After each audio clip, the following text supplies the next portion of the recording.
Hello दोस्तों, facts on में आपका स्वागत है। आज हम आपको ऐसी हैंगिंग ट्रेन दिखाने वाले हैं जो रेलवे ट्रैक के ऊपर नहीं बल्कि उसके नीचे लटक कर चलती है। ऐसी है, जी हाँ, जर्मनी के वुपर्टल सस्पेंशन की चलने वाली इस उल्टी ट्रेन के बारे में सुनकर आपको जितना अटपटा लग रहा है, इस पर बैठकर सफर उतना ही मजेदार है। और दुनिया भर से लाखों हजारों लोग यहाँ पर सिर्फ उल्टे पुल्टे इस अनोखे सफर का मजा लेने के लिए आते हैं। और इससे भी हैरानी की बात तो यह है कि उल्टा लटक कर चलने वाली ये ट्रेन आज से 120 साल पुरानी है, जिसे शहर में डेवलप होने के बाद जगह की कमी के कारण हवा में ऊपर ट्रैक बनाकर एक सदी से ऊपर समय से चलाया जा रहा है। नंबर 2, अब आप जरा इस कीड़े पर नजर डालिए जो देखने में किसी के केचुए जैसा लग रहा है, लेकिन इसके शिकार करने का तरीका इतना डरावना है कि इससे दूरी बनाए रखना ही आपकी भलाई के लिए अच्छा होगा। दोस्तों, आपको बता दो कि इस पेचीदे कीड़े का नाम है हैमर हेड वॉर्म, जो आपके शरीर को सूप बनाकर पी जाता है। और ये खतरनाक काम इसके लिए बाएं हाथ का खेल। दरअसल हैमरहेड अपने शरीर से चिपचिपा पदार्थ छोड़ता है जिसमें अधिक मात्रा में टेट्रोडॉक्सिन नाम का केमिकल पाया जाता है। दोस्तों, ये केमिकल कितना खतरनाक होता है आप इसे इसी बात से समझ सकते हैं कि ये केमिकल शरीर से चिपकते ही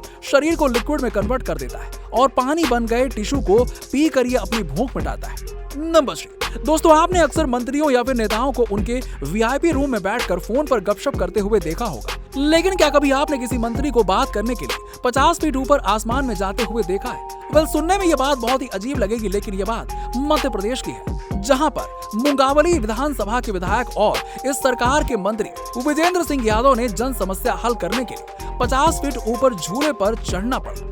मंत्री जी को ऐसा इसलिए करना पड़ा क्योंकि उनके इलाके में मोबाइल नेटवर्क की काफी दिक्कत है, जिससे उनको बात करने के लिए ही झूले पर रोजाना 2 घंटे बिताने पड़ते हैं ताकि वो लोगों की परेशानियों को सुनकर उसे सुलझा सके। दोस्तों, राज्य के आला अधिकारियों से बात करने का नेताजी का ये अंदाज सिर्फ मध्य प्रदेश ही नहीं बल्कि पूरे भारत में वायरल हो रहा है और लोग उनकी जमकर की सराहना भी कर रहे हैं। लेकिन सच में अगर नेता हो तो ऐसा।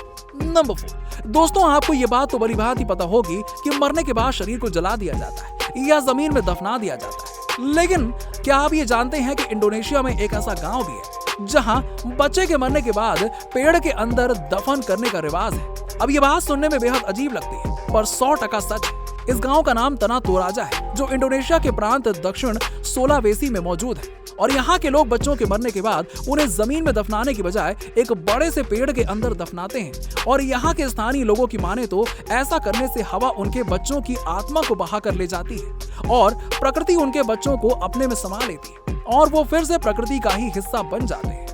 और जैसे जैसे पेड़ अपने पुराने आकार में आता है, ये मान लिया जाता है कि बच्चा पूरी तरह से प्रकृति में मिल चुका है। हालांकि आपको बता दें कि ऐसा सिर्फ उन्हीं बच्चों को दफनाया जाता है जिनकी डेथ दांत निकलने से होती है, अदरवाइज बाकी के लिए वही नॉर्मल प्रोसेस है। नंबर 5, दोस्तों, रेल सफर यात्रा करने का बहुत ही सेफ साधन समझा जाता है, खास करके तब जब आपकी सीटें कंफर्म हो। लेकिन क्या हो जब आप ऐसी ट्रेन की सीट रिजर्वेशन करवा ले जो वास्तव में हो ही नहीं। जी हाँ, दरअसल एक रेल यात्री के साथ कुछ ऐसा ही हुआ। बीते दिनों लखनऊ से वाराणसी जाने के लिए इंटरसिटी के C1 कोच का 74-75 नंबर की सीट अलॉट की गई, लेकिन कहानी दिलचस्प तब हुई जब ट्रेन के अंदर जाने पर यात्री ने कोच का एक कोना छान मारा, लेकिन उसे कहीं सीट नंबर 74 और 75 मिला ही नहीं। अब आप सोच रहे होंगे कि ऐसा हुआ क्या, सीटें कौन ले गया भाई? ऐसा इसलिए हुआ क्योंकि कोच में 73 सीटें ही थी। बहरहाल बाद में टीटी साहब ने उसे IRCT वेबसाइट का एरर बताते हुए उस यात्री को परेशान न होने की हिदायत दी।